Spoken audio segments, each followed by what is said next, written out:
Welcome back, everybody. My name is Marilee Burnett. I am your astrologer and here with the messages for April 29th of 2024, which I think you're going to start breathing a bit of a sigh of relief as we are edging our way out of Mercury retrograde. Mercury is now moving forward, but in its shadow period, and we are making some good headway out of the very crunchy eclipse energy. We do have another activation point still coming up though, so this is a week where you still have work to do. If you're new to my channel, I would love it if you would consider subscribing, referring me to other people that you think might find the information I share helpful. And of course, come to my website at marileeburnett.com. When you sign up and become a member there, then you automatically receive my monthly horoscope write-ups, as well as my new moon and full moon write-ups and any special offers that I have for my clients. So I would love to see you and work with you there. All right, so if you also are new and haven't seen this before, I do a breakdown day by day of the week ahead to give you some idea on what you might expect and more importantly, on what you should be working on this week in order to make progress. As long as we show up and join the energy, we have a better possibility of manifesting what it is that we are working on currently in our life. So with that, I use Astro Gold and we will start the week looking at Monday, April 29th. Now, here you'll notice at the time I have this set that we have this brief T-square. T-square looks like a triangle. It's created by a planet or luminary like the moon here in difficult conversation with other people, places, energy, which is shown to us by the planets in the sky.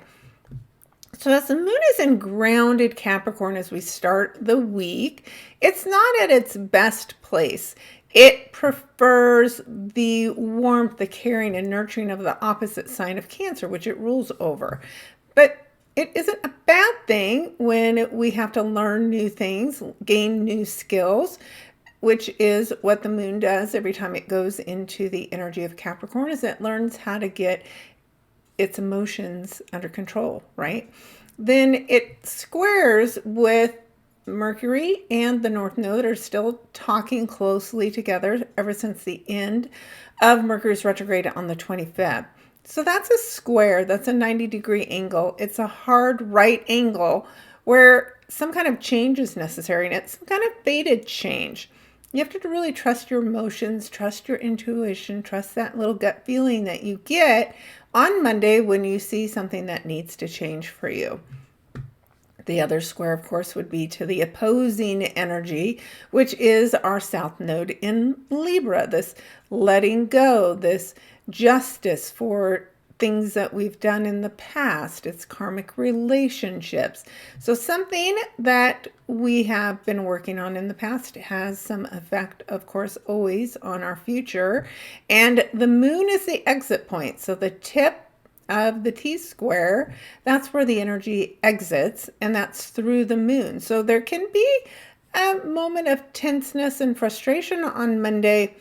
It can cause some kind of emotional outburst, maybe from a government leader, because of the fact that this is a moon in Capricorn, and maybe that leader is a woman that is under pressure to make good on something that they did wrong in the past. So we'll have to see how that shows up. But there could be a woman in the government who leaves their role unexpectedly on Monday. And then in our own life, it's just, again, to be cautious that you don't have some emotional outbursts that you do not intend. Now, there is some support and help for control over our feelings and our emotions because Saturn in Pisces, ruler of Capricorn, is speaking in harmony. So helping you get better control over your feelings and your emotions and to tune in and use your intuition. Saturn's a teacher. It gives you structure. It gives you instructions. You need to listen and need to follow them. So do not ignore that sixth sense that you get on Monday because it is going to be really helpful at the end of the day.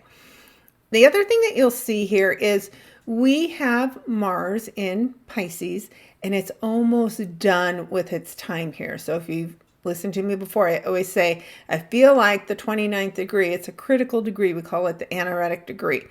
It's your test, right? So you've had time with Mars in the sign of Pisces for the past 6 weeks. What have you been working on?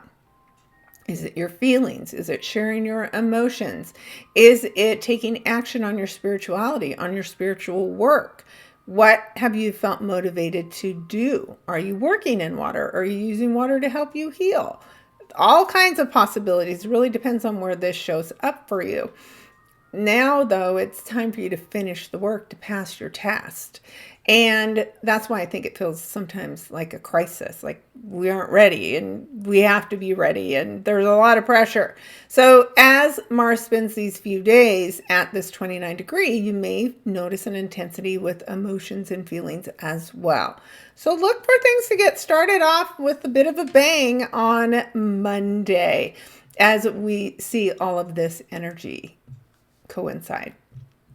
All right, our next day that has impacts to us is on Wednesday. So let me get this moving ahead by a day instead of the hours. Okay. All right. So as we move into Wednesday, it is May 1st. Can you believe that 4 months of the year are already behind us? I mean, wow. I'm amazed. And of course, I look at the energy every single day and talk about it. And I'm still blown away at how quickly things have gone, even though we've been doing so much work during the last 3 weeks of Mercury retrograde. So May Day is where we're at on Wednesday. And big surge of energy, right? We've got Mars moving into its home sign, which is Aries. And that means, because Mars spends about 6 weeks every time it changes signs, that the energy of Mars is stronger because it's at home. So imagine home like the moon. You feel safe and secure as a planet when you return home. You're strong. You've got all the support you need. And because of that, your self-confidence is increased. Your ability to take action is stronger. So we have 6 weeks where we want to be fully taking advantage of the energy that's being presented to us. So there can be a lot of action and a lot of activity because of this. Now, Mars is war, Mars is passion, Mars is aggression, Mars is motivation, right? There's a lot of things that come as a part of this Martian energy. So you want to tap in a way that's useful and helpful and productive, right? It's not the time to pick fights just because you can, right? It's the time to start a good outlet for your energy, for your emotions. So it's time for new energy routines like exercise. And it's a really good time to be working with the element of fire. So you can meditate with fire. You can use a sauna to generate heat that helps get rid of all the toxins in your body. Of course, you can exercise, do things where you're really getting sweaty, right? So that will help you instead of getting angry, right? Instead of lashing out. Now, there will be, over the next 6 weeks, people whose tempers get the best of them and they do lash out and they do behave warlike. So just be aware of that and don't get sucked into other people's drama.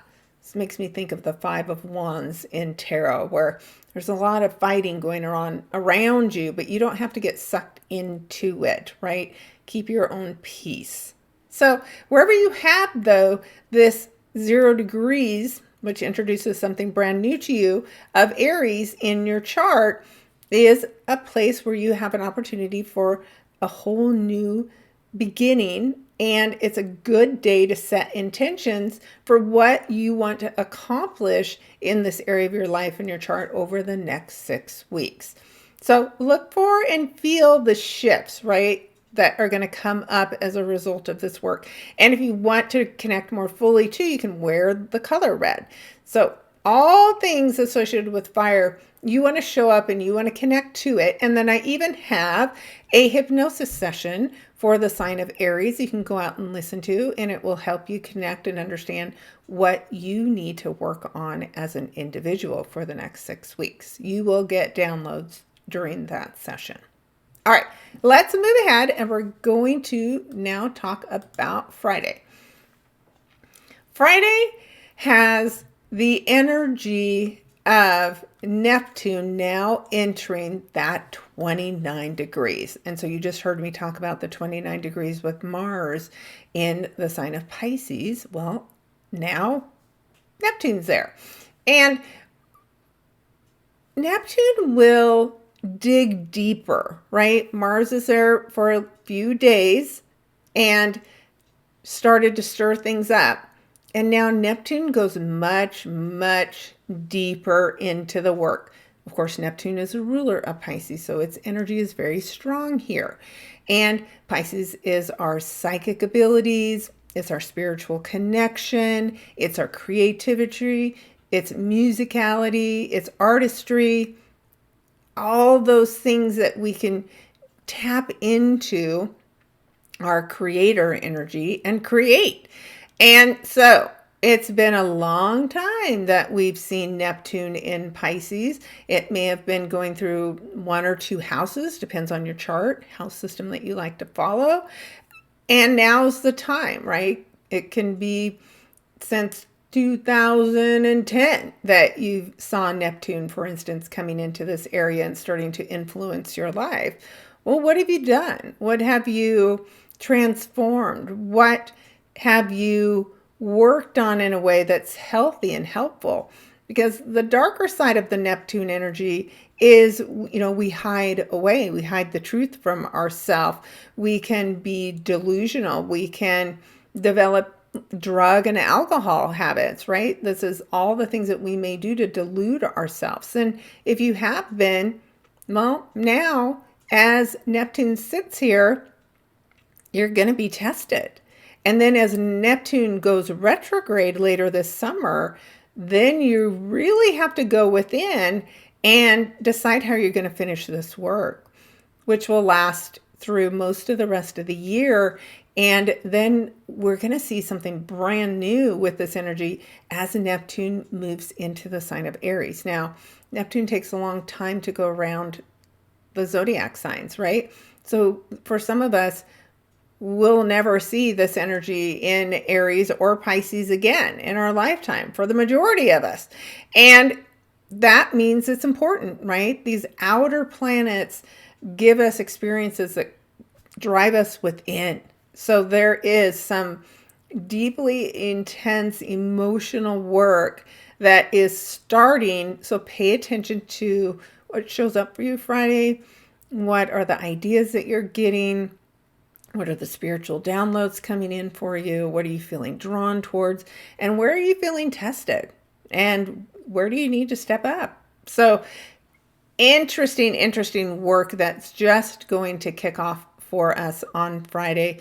Will you notice the big shift Friday? Not necessarily, but it is the beginning of your tests. And it is laying the groundwork for the retrograde energy, which we've been seeing, right? So as this Neptune energy has gone through, I think about 26 degrees till now, that it's been showing us what we would have to review. So what have you been working on? What's been showing up? And think about all that energy that came in as a result of the eclipses as well. We'll shift into Pisces and Virgo energy with the nodes next year, at the beginning of the year. All I can tell you is 2025, things are seriously going to start shifting. And so since this is the first place that the North Node will hit, again, pay attention to what we're being shown by Neptune, what's coming up from the surface, because Neptune, Pisces, 12th house, all things that are hidden, enemies, large institutions, hospitals, medicine, there's things coming up that we'll need to know and understand even more come next January. So this is a great time to journal and pay attention to the lessons that are going to be presenting themselves for you. All right, let us talk a little bit about the Pluto retrograde that just happened on Thursday as well. So you see today, Pluto is retrograde, and its first conversation of its retrograde happens to be with that Mars energy as it moves through Aries. So they're at 2 degrees. Now, Pluto in retrograde is showing us, something to look back on. It has just recently been moving through the sign of Aquarius, and it's been January that it's been moving through the sign of Aquarius. So again, what have you been working on? How's that eclipse energy been for you? What are you a part of? How are you servicing and helping other people? Because now it's time to slow down and consider where you've been and if it's where you want to stay. Consider taking action with Mars to make some big leaps and bounds and changes in your life. This is a positive connection. So Pluto and Mars together again can really empower you, help you face your fears, help you combat something that is keeping you stuck and trapped. And of course, Aries is a sign of the self, your first house, how you present yourself to other people. And if you've been afraid to do that, to be who you are and show who you truly are to the world, well, this might be where you make a change. So on Friday, lean into this powerful energy that's presenting itself to you and take full advantage of it, because you aren't going to see it again. This energy won't show up again for us. So take full advantage of it. You also see this nice conversation between the sun in Taurus and the moon in Pisces. It's a sextile. So when our ego self and our emotional self are on the same page, we feel better. We feel more in balance, which is that number 2. 2 is the number of balance. So there's something about this Friday where we have a chance to restore the balance in our life by going within to face our fears and take action. So this could be, again, another really important day. And anytime the moon speaks with Saturn, it helps us get our feelings and our emotions more under control so that we can better use them. All right. Next, we have Saturday.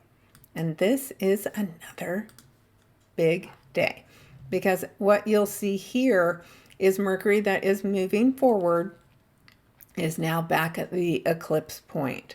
If you've been following me, whether it's in my written articles or these videos, I've been talking about how important this storyline with Mercury has been. And it started last March. And now here we are in May, and May 4th, be with you. It's a big day. Like, the force is strong. And this is the time that you need to make up your mind on this eclipse work that's been showing up for you. So what's the big idea? Are you learning to think for yourself, speak up for yourself, take action on yourself, sign up to study something? What is it? What's motivating you? What's been trying to get your attention since the middle of March? Because now's like the final discussion.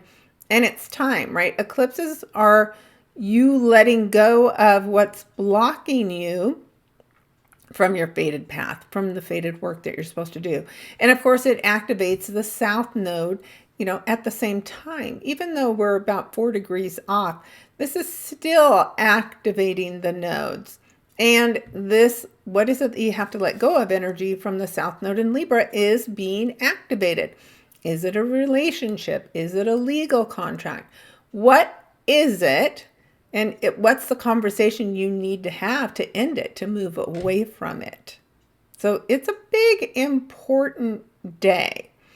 The other things that, we want to think about is, where do I get my information? Is it a trusted source? Is it independently verified? Is there a motivation for the way your source puts their information out? So is it really trustworthy?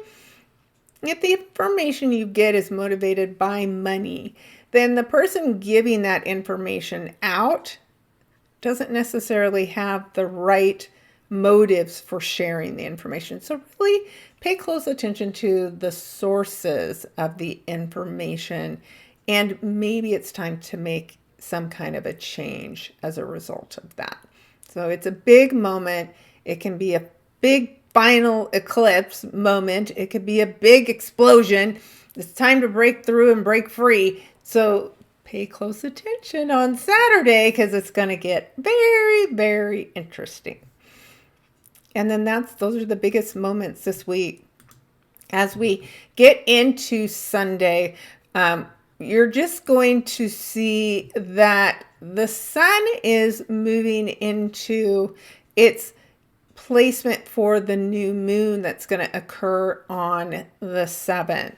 So there isn't anything that's changing or shifting, but you're going to see on Sunday that the moon will have gone over. This is Monday, but I'm going to go back to Sunday and show you. The moon's going to pass over also this eclipse point on Sunday and join in with Mercury. So there is maybe that emotional closure that you're looking for with that eclipse work that you needed to do. And then as we move on to next week, and you'll want to come back and, of course, watch next week's video, we'll be going in depth into the really beautiful energy of this new moon in Taurus. While the new moon ruler, Venus, is strong and at home as well. And while we have Saturn talking supportively with whatever you decide to launch that's new. Venus things, beauty, money, investing, finances, love. What are you going to take seriously? That's what Saturn wants to know. So we'll break it down by sign next week. But if you want to know now, go out to my website and take a look at my articles for the month of May and the new moon and full moon articles. I really like the upcoming full moon in Sagittarius as well. May just feels so much better than where we've been. It's just been hard work, and now the hard work that you've been doing as we get into the May events is going to start paying off. So I look forward to talking with you all again next week. I would love to work with some of you if you want to take a closer look at the opportunities that will present themselves for you. I have short sessions where we can just narrow our focus to talk about just the new moons and the full moons that are coming up. And of course, I have all kinds of other resources on my website to help you as well. So let me know what I can do, how I can help. Give me your comments, give me your feedback. Please share my work. Please subscribe. I know my channel is small, but it is mighty. So keep supporting me. I really appreciate it. I hope you have an amazing week, and we will talk again next week. Take care, everybody.